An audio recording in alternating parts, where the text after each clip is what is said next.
오늘 우리에게 주신 하나님 말씀은 마태복음 3장 7절에서 12절 말씀입니다.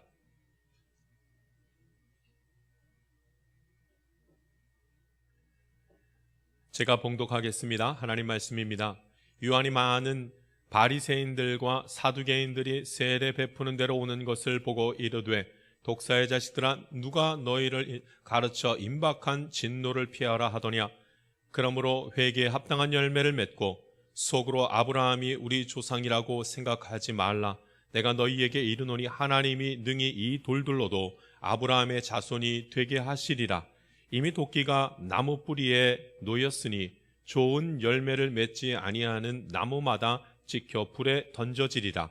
나는 너희로 회개하게 하기 위하여 물로 세례를 베풀거니와 내 뒤에 오시는 이는 나보다 능력이 많으시니 나는 그의 신을 들기도 감당하지 못하겠노라. 그는 성령과 불로 너희에게 세례를 베푸실 것이요, 손에 키를 들고 자기의 타작 마당을 정하게 하사 알곡은 모아 곡간에 들이고 죽정이는 꺼지지 않는 불에 태우시리라. 아멘. 여러분, 복음은 놀라운 능력입니다. 복음이 내 안에 들어오는 순간 복음의 영향력으로 인하여서 우리가 완전히 우리 삶이 바뀌고 생각이 바뀌고 마음이 바뀌는 일들이 나타납니다. 복음은 너무나 귀한 일입니다. 귀한 것입니다. 능력입니다. 그래서 성경의 신약 성경의 처음 시작은 복음서로부터 시작됩니다. 마태복음, 마가복음, 누가복음, 요한복음 전부 다 복음서로 시작됩니다.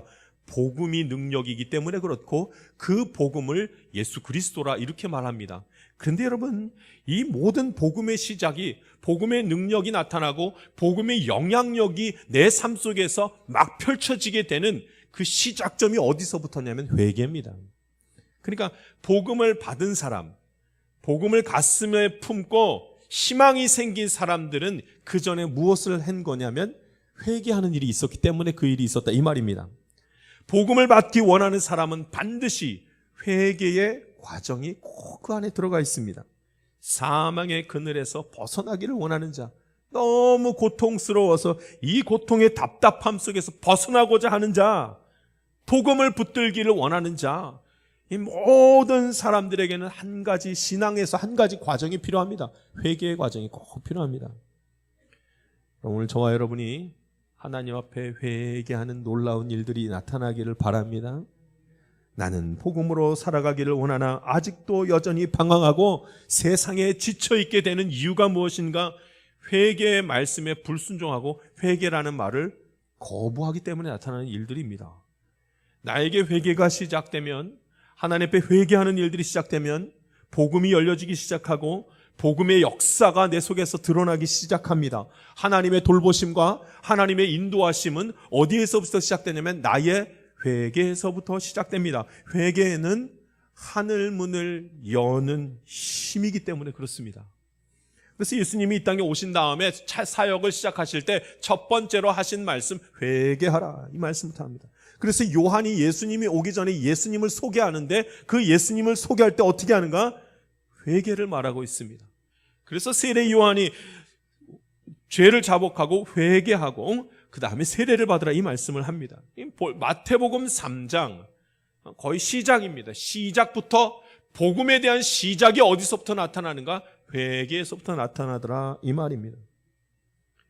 여러분, 얼마나 이 회개가 중요한 말씀인지 모릅니다. 아무리 내가 회개에 대해서 무감각하고 회개가 낯선 말이라 할지라도 이 말씀은 선포된 말씀입니다. 회개에 대한 말씀을 하고 있습니다. 이 말씀은, 오늘 성경의 말씀은 요한이 바리새인들하고 사두개인들에게 하나님께서 주시는 말씀으로부터 시작하고 있습니다.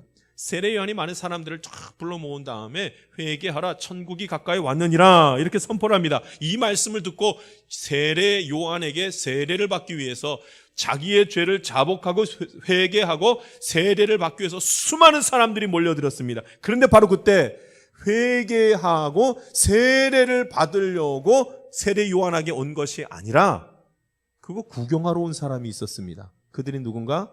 바리새인과 사두개인들이었습니다. 세례 받으러 온 것이 아니라 세례하는 거, 회개하는 거 구경하러 왔다 이 말이죠. 7절 말씀 한번 읽어보겠습니다. 구경꾼들이었습니다. 7절 말씀 읽습니다. 시작. 요한이 많은 바리새인들과 사두개인들이 세례 베푸는 대로 오는 것을 보고 이르되 독사의 자식들아 누가 너희를 가르쳐 임박한 진노를 피하라 하더냐. 아멘. 세례 요한이 바리새인들과 사두개인들이 세례 받는 대로 오는 것을 보고 세례를 받으러 온 것이 아니라 세례 받는 대로 오는 것을 보고 세례 베푸는 그 자리에 오는 것을 보고 독사의 자식들아 이렇게 말해버립니다. 세례 요한은 이미 그들이 어떤 신앙생활을 하고 있었는지 너무나 잘 알고 있었기 때문에 그렇게 비판합니다. 여러분 오늘 말씀은 세례 요한이 회개하지도 않고 세례를 받지도 않으면서 회개하고 세례받는 그 자리에 나타난 그 사두개인들과 바리새인들을 향해서 하시는 말씀입니다. 바리새인들과 사두개인들, 이 사람들이 어떤 사람이었는가? 신앙생활을 하는데 회개가 없더라고요. 예배를 드리고 말씀을 읽는데 회개가 없는 그런 사람들이라는 거예요. 오늘 하나님께서 우리에게 주시는 말씀입니다. 예배를 드리는데 말씀을 듣는데 회개가 없는 자들은 돌이켜야 된다는 말씀을 하고 있습니다. 회개가 있는 은혜의 자리까지는 근처까지는 가 있으나 회개하지 않는 자들, 예배드리고 말씀을 보고 기도는 하지만 회개하지 않는 자들, 하나님의 말씀이 선포되고 있는 이 자리에 있으나 하나님의 말씀에 순종하지는 않고 회개하지 않는 사람들, 그 사람들을 향해서 말씀합니다. 뭐라고요? 독사의 자식들아. 그렇죠? 바리새인들과 사두개인들이 왔을 때 하는 말이 독사의 자식들아 이렇게 말합니다. 누가 너희를 가르쳐 임박한 진노를 피하라 하더냐. 독사의 자식들아. 여러분 독사가 뭐예요? 독사는 성경에서는 사단을 의미합니다. 사단의 자식들아. 아브라함의 자손은요 하나님의 자녀. 독사의 자식들아 이 사단의 자녀. 여러분 이들에게 나타나는 독사의 자식들아 라고 말할 만큼 그렇게 사단의 자손의 모습을 가지고 있었던 사람들의 특징, 그들에게 일어나는 일이 무엇이냐면 임박한 진노를 피하지 못한다는 말을 합니다. 임박한 진노를 피하지 못한다. 여러분 임박한 진노라는 말을 한번 살펴보면 이렇습니다. 임박한 진노, 진노가 곧 임한다는 거죠. 근데 모른다는 겁니다. 하나님께서 화가 날 때까지 진노를 하고 있는데 그런데 그걸 알지 못하는 때가 언제냐면 임박한 진노가 임박했다는 말을 하는 거죠. 그러니까 하나님의 진노가 임박한 것은 하나님만 아시고 지금 우리는 모르고 있다는 거예요. 그게 임박한 진노라는 소리입니다. 하나님이 진노가 지금 막 임하려고 하는데 나는 그것을 모르고 내 마음대로 내 삶을 살아가고 그 다음에 하나님의 말씀을 잊고 살아가는 그때가 언제냐? 하나님의 진노가 임박했다고 그렇게 말을 합니다. 하나님의 진노가 임박한 때는 어느 때인가? 두 번째는 이런 것입니다. 열매가 막 맺히고 있는 그때, 나쁜 열매가 막 이제는 맺혀가고 있던 때, 그때가 임박한 진노가 임한 때라 이렇게 말씀을 하고 있습니다. 열매가 나기 시작한 때, 사단의 자식으로서 악한 열매가 막 나기 시작한 때를 의미합니다. 여러분 다 익은 열매는 돌이킬 수 없습니다. 다 익어버린 열매, 열매는 오래전부터 나고 자라는 거 아닙니까? 이미 쭉정이가 됐는데 알곡이 될 수 없다는 얘기입니다. 그 임박한 진노가 있는 이 열매라는 의미를 잘 새겨보면 열매는 자라나기까지 그게 열매가 되기까지 쭉정인지 알곡인지 모른다는 거죠. 그러니까 그게 열매의 의미입니다. 그러니까 이 열매가 뭔지 쭉정인지 알곡인지를 알았을 때는 다 늦은 거라는 거예요. 좋은 열매인지 나쁜 열매인지 봐야 되는데 좋은 열매인지 나쁜 열매인지를 알아버렸을 때는 이미 바꿀 수 없게 되었다는 그 뜻입니다. 그때가 어느 때인가 임박한 진노가 임한 때라 이렇게 말을 합니다. 무서운 때죠. 하나님이 오늘 우리에게 주시는 말씀입니다. 은혜의 자리에 와 있고 말씀의 자리에 와 있으나 회개하지 못하는 자들을 향해서 하나님 주시는 말씀입니다. 회개하고 주께로 돌아오라. 할렐루야. 오늘 저와 여러분이 회개하는 은혜가 있기를 간절히 바랍니다. 회개가 있는 자리에 복음의 능력이 나타나게 되어져 있기 때문에 그렇습니다. 회개하는 자리에 하나님께서 그 마음을 주장하셔서 삶을 여시기 때문에 그렇습니다. 여러분 회개는 내가 먼저 내 죄가 이거구나 하고 회개하는 게 아닙니다. 오늘 여기서 말하는 회개. 여러분 회개하라. 회개해야 되는구나 하고 말씀에 순종하면 죄가 생각나기 시작합니다. 좀 반대죠. 회개하라 했더니 내 죄가 뭐지? 그 죄를 잘 모릅니다. 그러나 말씀에 순종할 때 죄가 보이기 시작한다는 말이죠. 회개하라 천국이 가까이 왔느니라. 하나님 말씀에 회개하라고 했구나. 그럼 회개해야지 뭐. 내 죄가 뭔지 모르지만 회개해야지 뭐. 하나님 회개하겠습니다 라고 말씀을 내 안에 쑥 받아들이는 순간 죄가 떠오르기 시작합니다. 내 죄가 무엇인지 깨닫게 되기 시작하고 그 자리에서 회개가 나타나기 시작합니다. 오늘 주님의 말씀에 순종함으로 그 말씀을 내 안에 쑥 받아들일 때 하나님이 죄를 깨닫게 하시고 하나님 앞에 회개하는 일을 통하여서 하나님의 아름다운 역사들, 복음의 능력들이 나타나는 인생 펼쳐지게 될 줄 믿습니다. 그래 여러분, 이 회개의 일들은 교회에서 나타나죠. 교회에서부터 시작할 때가 많이 있습니다. 복음의 능력이 교회에서부터 시작되듯이 회개의 시작도 교회에서부터 시작됩니다. 교회에서 거룩함을 대하고 말씀으로 생각과 마음을 바꿀 수 있는 곳이 교회에서부터 나타나기 때문에 그렇죠. 준비해야 됩니다. 회개의 자리로 가야 됩니다. 회개하라 천국이 가까우니라, 이 말씀을 듣고 서로 우리 함께 회개하는 은혜로 말미암아 복음의 능력을 경험하기를 바랍니다. 우리 옆 사람 한번 인사 한번 하시죠. 회개합시다. 그 말 들으니까 별로이지 않아요? 내가 무슨 죄가 있다고 자꾸 회개하라 그래? 그렇지 않습니다. 하나님은 알고 나는 압니다. 내가 죄인인 것을. 그래서 8절에는 이렇게 말합니다. 회개할 때 거기에 합당한 열매를 맺는다. 8절 말씀 같이 읽겠습니다. 시작. 그러므로 회개에 합당한 열매를 맺고, 아멘. 회개하면 회개에 합당한 열매를 맺으리라. 할렐루야. 돌이켜지는 역사가 나타나리라. 복음의 능력이 그 안에서 나타나리라. 이렇게 말씀하고 있습니다. 바리새인과 사두개인들이 은혜의 자리 근처에는 가 있으나 구경꾼일 수밖에 없었던, 회개하지 못했던 이유가 있습니다. 그것은 영적 교만이 그 안에 있었기 때문에 그렇습니다. 영적인 교만함. 요한이 그들에게 회개하라고 하면 회개에 합당한 열매를 맺으라고 말하지만 여러분, 요한은 알고 있었습니다. 이 사두개인들과 바리새인들이 얼마나 영적인 교만함 가운데 살아가고 있었는지를 너무나 잘 알고 있었습니다. 그러니까 하나님을 믿지 않는 것이 아니라 하나님을 믿으나 회개가 없었단 말이죠. 그러니까 엄청난 어려움 가운데 아주 못된 열매들을 맺고 있었던 겁니다. 회개하지 못했던 이유는 영적 교만 때문이었습니다. 은혜의 자리에서조차도 그 은혜를 누리지 못하고 그 은혜를 구경만 하게 되는 대부분의 이유는 영적 교만입니다. 오늘 저와 여러분도 은혜의 자리에 와 있으나 그 은혜를 누리지 못하게 되는 가장 큰 이유는 영적 교만입니다. 내가 뭘 회개를 하라는 거야? 영적인 교만함. 그들이 어떤 영적인 교만함들이 있었는가? 9절 말씀 같이 한번 읽어보겠습니다. 사두개인들과 바리새인들이 이런 교만함이 있었습니다. 같이 읽습니다. 9절입니다. 시작. 속으로 아브라함이 우리 조상이라고 생각하지 말라. 내가 너희에게 이르노니 하나님이 능히 이 돌들로도 아브라함의 자손이 되게 하시리라. 아멘. 이스라엘 백성들은 자신들이 아브라함의 자손이라고 그렇게 생각했습니다. 그러니까 하나님의, 아브라함의 자손은 그걸 의미하죠. 하나님의 자녀라는 것. 그러니까 하나님의 자녀라고 생각을 그들은 스스로가 생각했던 것입니다. 그래서 회개하지 않죠. 이미 하나님의 자녀인데 뭘 회개를 해요? 회개하지 않더라는 거예요. 이런 신앙을 보고 죽은 신앙이라고 하죠. 태어나고 봤더니 하나님의, 아브라함의 자손이 됐습니다. 태어나고 봤더니 하나님의 자손이라고 사람들이 말합디다. 그러니까 나는 하나님, 회개가 뭐가 필요합니까?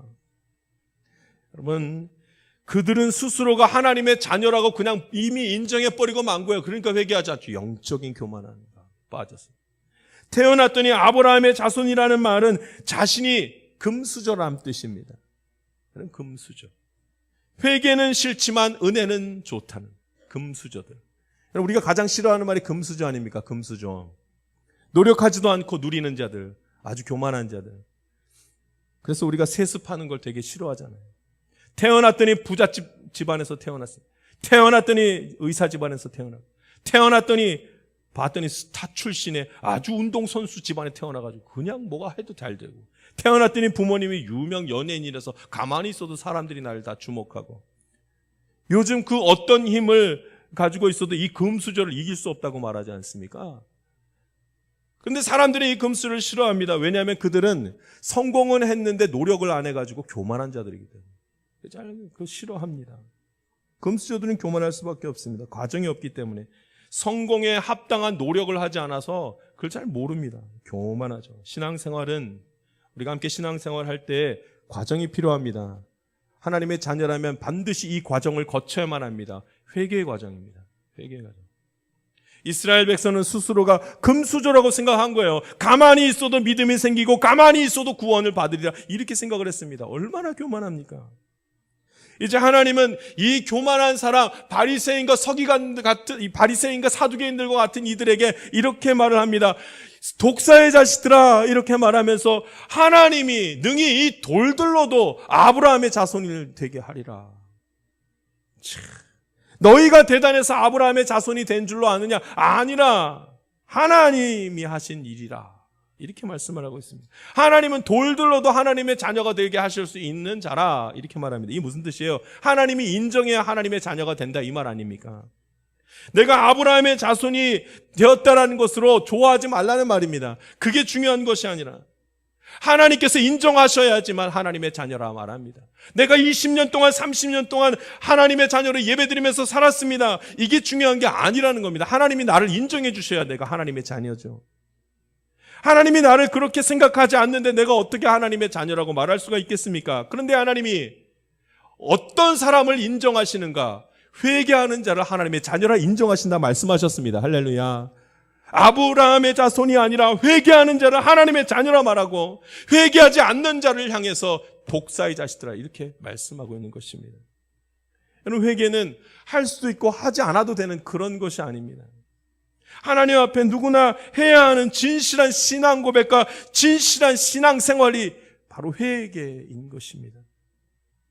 오늘 저와 여러분이 예배의 자리에 하나님을 만나는 자리에 함께 나와왔습니다.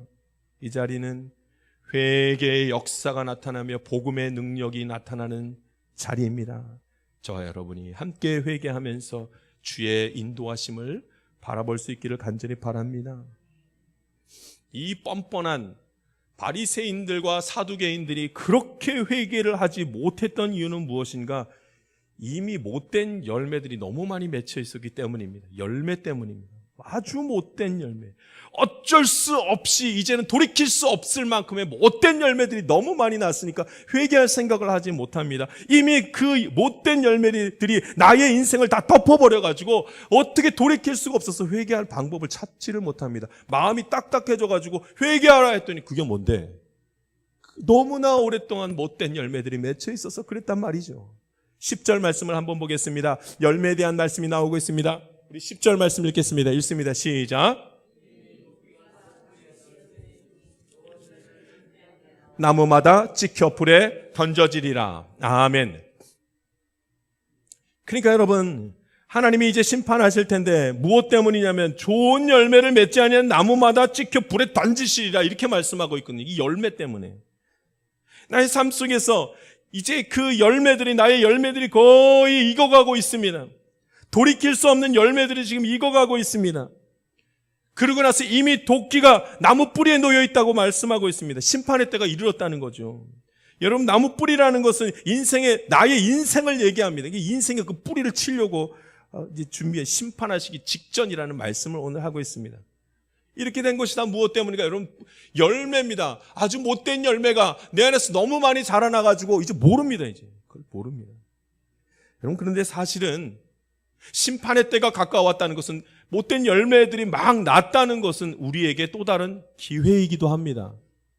왠지 아십니까?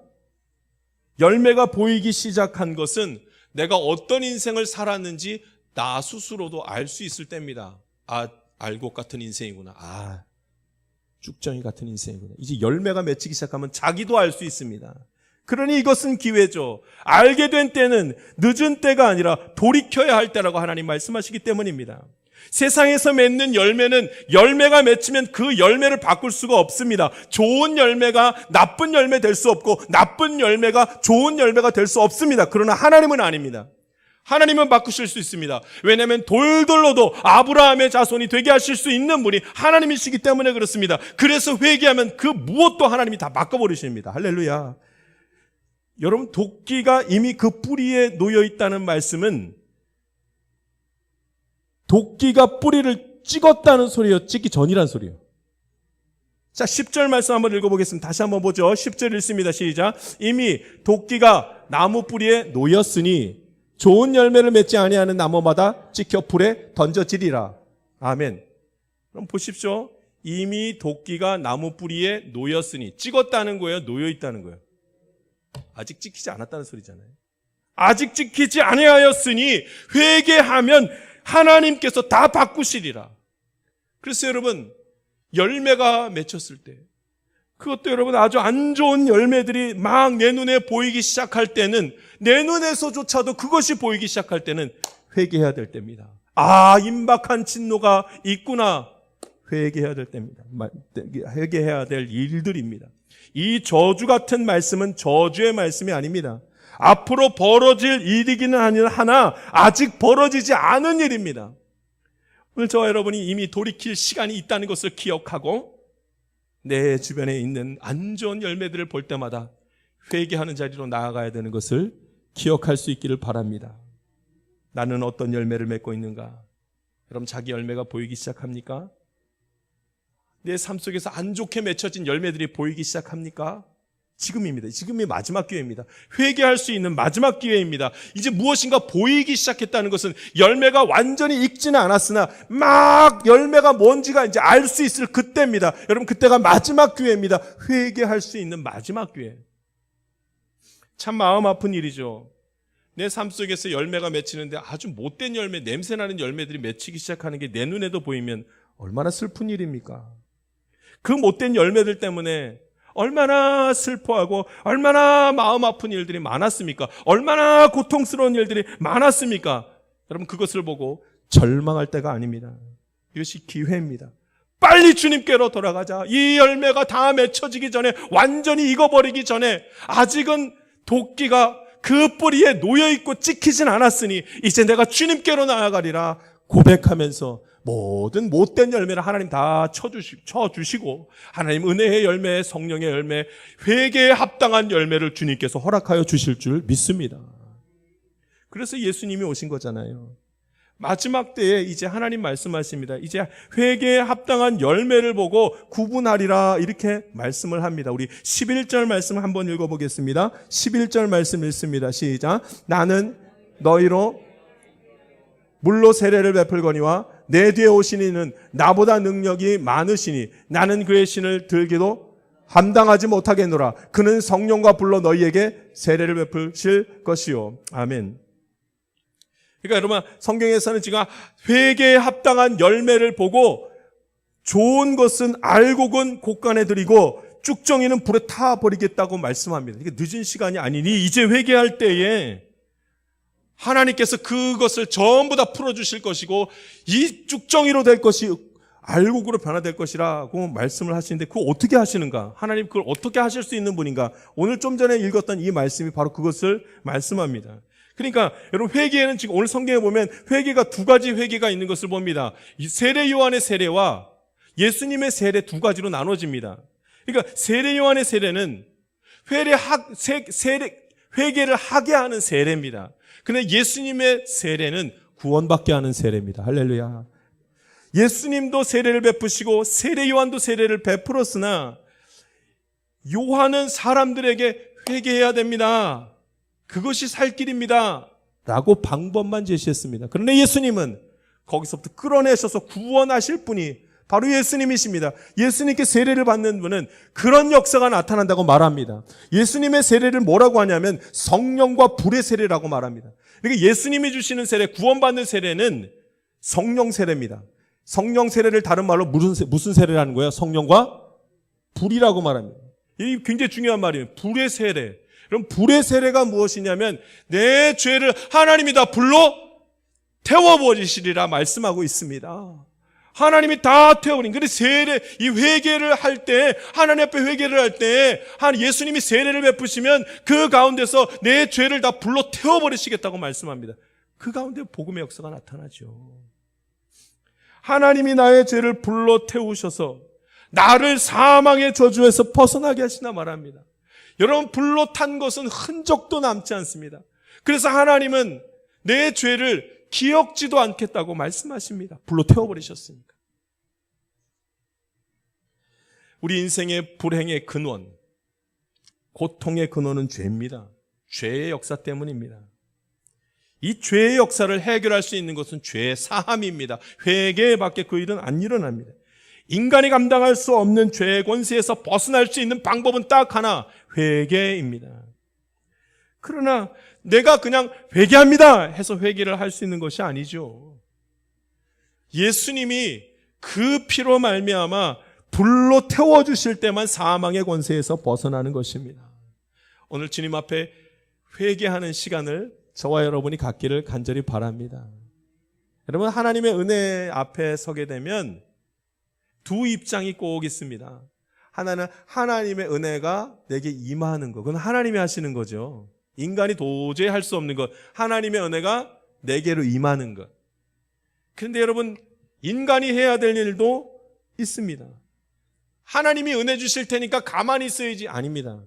인간이 해야 될 일이 있습니다. 결단해야 됩니다. 하나님의 말씀에 순종하겠다고 결단해야 됩니다. 죄에서 돌아서겠다는 그런 회개의 결단이 있어야만 합니다. 그러면 그거 나는 알고 있지 않아요? 내가 죄가 있는지 없는지 나는 알고 있지 않아요? 다른 사람은 몰라도 내 안에 하나님 앞에 설 때 어떠한 모습으로 있는지 나는 알고 있지 않아요? 하나님 앞에서 어디까지 진실한지 자기는 알고 있지 않습니까? 단지 감추고 있을 뿐이고 내 죄를 더 들추고 싶지 않을 뿐이지 나는 알고 있지 않습니까? 내 죄에 대해서 심각하게 생각하지 않고 싶을 뿐이지 내 죄가 얼마나 심각한지 알고 있지 않습니까? 만약 내 죄를 모르는데 어떻게 내 죄를 고백합니까? 이렇게 말하는 사람은 멈춰서도 됩니다. 그러나 자기 스스로 알 수 있습니다. 그런데 그것을 나도 속이고 하나님도 속이면서 그렇게 있는 거지, 내 죄가 무엇인지 나는 너무나 잘 알고 있습니다. 그걸 가지고 나오라는 거죠. 여러분, 내가 죄가 무엇인지 알면서도 끝내 나도 속이고 하나님도 속이면 나의 믿음이 쭉정이로 바뀌는 아주 결정적인 이유가 그것 때문이 될 것입니다. 회개를 거부하면 안 됩니다. 회개하는 것을 거부하면 안 됩니다. 이 결단의 행위가 너무나 중요한 행위이기 때문입니다. 오늘 저와 여러분이 하나님 앞에 내 스스로 내가 어떻게 해야 되는지를 깨달아 회개의 자리로 내 죄를 조금이라도 고백하는 순간 복음의 능력과 생명의 길이 우리 가운데 활짝 열려질 것입니다. 여러분, 하나님을 온전히 섬기십시오. 교회에서 시험에 들면 안 됩니다. 이건 내가 할 수 있는 일입니다. 짜증내지 마십시오. 불평하지 마십시오. 혈기 부리지 마십시오. 이것은 내가 할 수 있는 일입니다. 이것을 멈추기 시작하고 내 죄를 고백하는 순간 복음의 능력이 나타납니다. 여러분, 의심하지 마십시오. 하나님의 말씀을 가까이 하십시오. 하나님의 자리에 나아가는 것을 주저하지 마십시오. 이건 내가 할 수 있는 일입니다. 이것이 다 안 되는 이유는 죄의 권세와 아주 밀접한 관계가 있습니다. 내가 할 수 있는 일을 스스로 거부하지 말고 하나님, 내가 회개합니다, 하겠습니다 하는 순간 복음의 능력과 복음의 역사가 나타나는 것을 보게 될 것입니다. 세례 요한이 바리새인들과 사두개인들에게 외친 말이 그것입니다. 왜 구경만 하고 있는 구경꾼이 됐느냐. 오늘 저와 여러분이 하나님 앞에서 하나님이 주시는 말씀 가운데 그 말이 있습니다. 은혜의 자리에 나왔으면서 은혜를 누리지 못하는 자들을 향해서 왜 구경만 하고 있느냐.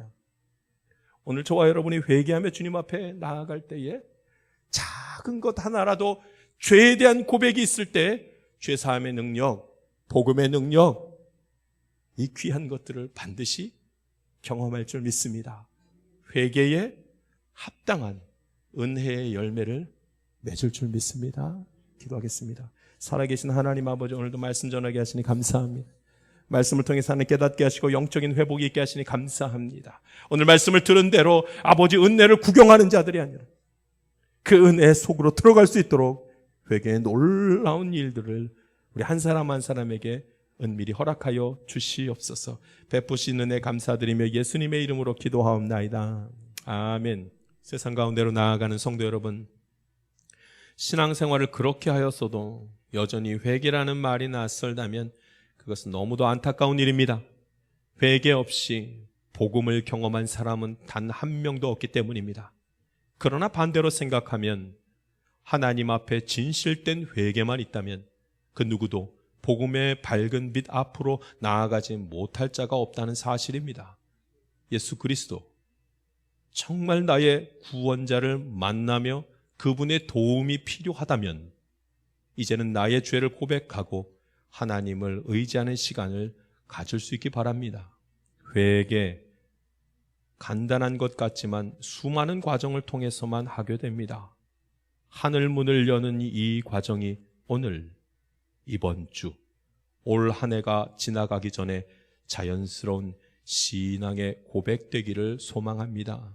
지금은 우리 구주 예수 그리스도의 은혜와 하나님의 놀라우신 사랑과 성령님의 감동과 교통 충만하신 은총이 회개에 합당한 은혜의 열매를 맺기를 원하는 주의 귀한 자녀들 가운데 지금부터 영원까지 함께하기를 간절히 축원하옵나이다. 아멘.